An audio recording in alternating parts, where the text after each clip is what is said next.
Si e kaluam ditën sot në fshat? Siç mund të shikoni, fshije pastroje la edhe prap nga e para. Jo.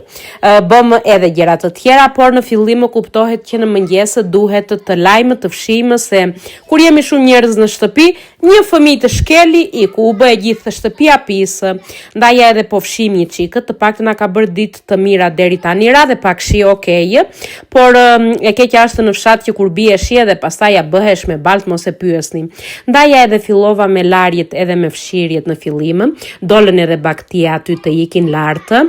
Edhe pastaj këtu, pasi mbarova nga jashtë, u futa brenda që të rregulloj një çik këto sallonin, domën e pritjes, sa të më lejojnë këta, se si shikoni janë shtrirë jo vëllai, jo djali në për kanape, edhe nuk është aq e lehtë. Sholla edhe tavolinën në mes, se e kishin vënë në anë, edhe tani po mbledh një çik të gjitha gjërat e tjera që ishin këtu lart e poshtë, jo këpuçra, njërin tjetrën. Lava pak disa enë të cilat ishin bërë këtu, edhe po u tregojmë edhe pamin që kemi nga shtëpia që është fantastike.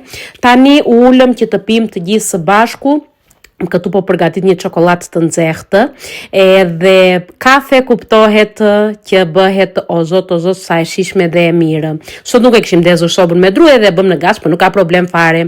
Ula të shijoj edhe un pak kafen tani, edhe të kaloni një ditë sa më të bukur.